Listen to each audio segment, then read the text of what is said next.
What's up, Wes? How you doing, baby? I'm all right, brother. How you doing? I'm good. I'm good. I can't complain, man. Ain't that a blessing to hear right there? Definitely. I can't believe it, man. You know what makes me so jealous? You got it, your radio show and everything. I listen to it from time to time, and I'm like, that's Keith Sweat.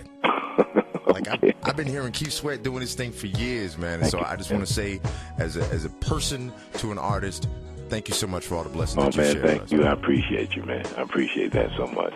So check it out. We've got the new album, Till the Morning. Talk to me about it. What's going on? Why you want to hit us with that? Oh, man, why not?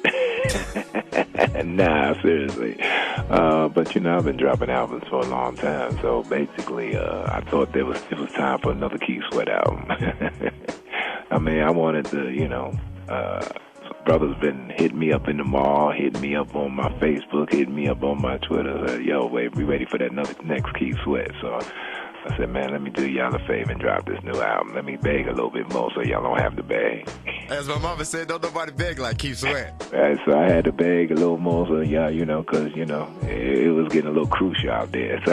Hey, no, I'm not going to lie to you, man. Like you said, some of these cats in this modern game, I'll give them respect for doing their craft, but the artists such as yourself, Al B. Shores, Christopher Witt, like you guys did it in a way that nobody has been able to emulate since. That classic R&B sound, like what made you want to do that? Well, it was the people we were listening to.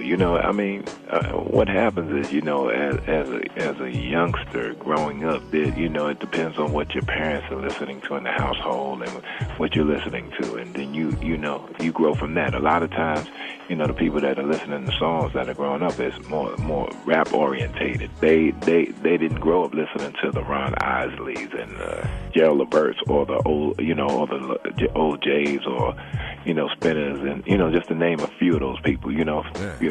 So they listen to R&B as being something totally different than what it was back in the day, or the Luthers, or what they didn't. They know about them, but they didn't study the music like that. So you don't expect them to, because they know what they know, and you don't expect them to do what I've done, because those are songs that I was listening to growing up. In terms of my kids, they listen to more so rap music than they do R&B. You know what I'm saying? So hip hop infused everything. Right. So if you could sing a little bit, you're gonna get a little more pop. You're gonna get that pop overtone and those type of things like that in your song, in your music. I feel you now. So you mentioned some of those classic artists. Who were your biggest inspirations? Just give me a couple off the top of your head. Oh, like I said, some of my biggest inspiration. I listened to Babyface and the Deal growing up. Listened to a bunch of different people.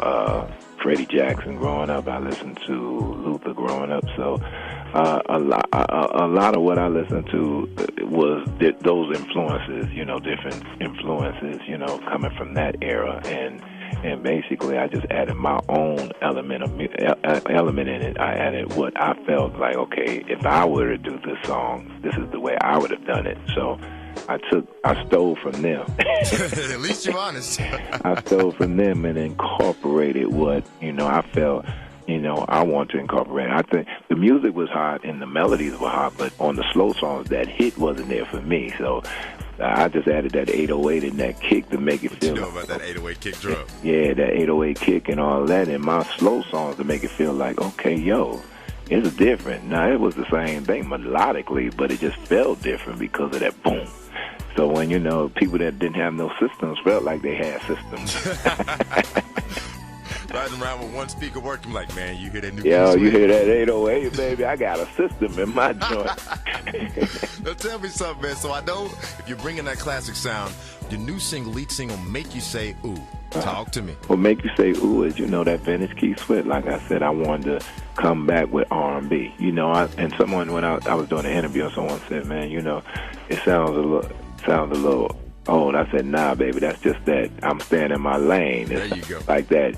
I can't do what, somebody, some young boy might do, or what I'm saying, what they do, because I'm not going to go out there and dance, and I ain't doing all that. Preach, preacher, preach. So, I'm going to stay in my lane, and, I consider my music to be, adult music, you know what I'm saying? It might lend its ears to some of the younger audience or younger people, but is still that seductive, you know, let me sit in my car, let me chill with my girl type of music. That's what grown and sexy, man. Grown and up. sexy, grown and sexy. That's what I grown do. And sexy. Like I remember "Make It Last Forever," and to this day we play that song in heavy rotation. And every single time I play it, I'm like, man, that song is this shit. And it's crazy because I see young people singing that song.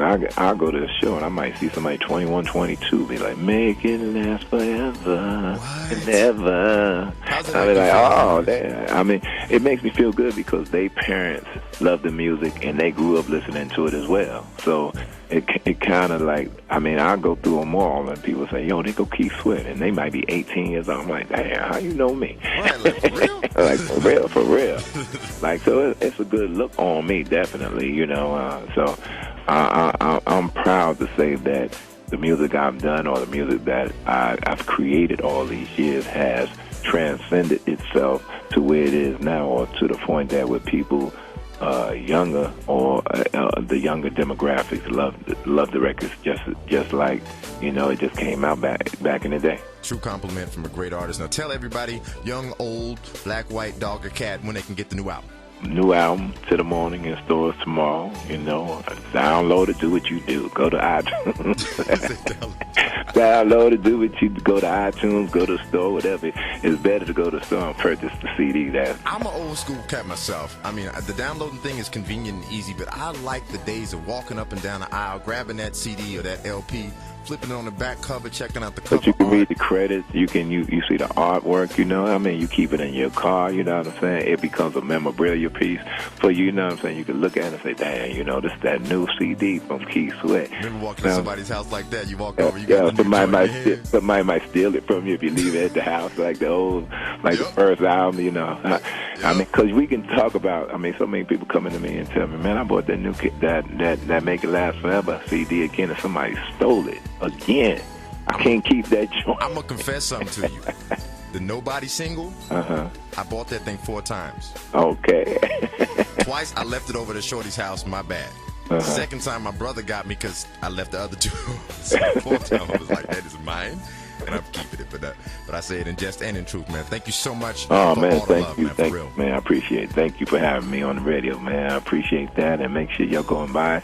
And if y'all can't find the CD, hit me up on at the www.thesweathotel.com or on my Twitter, OG Keith Sweat. But you'll be able to find it, baby. I'm just playing with you. I'm just trying to keep promoting it.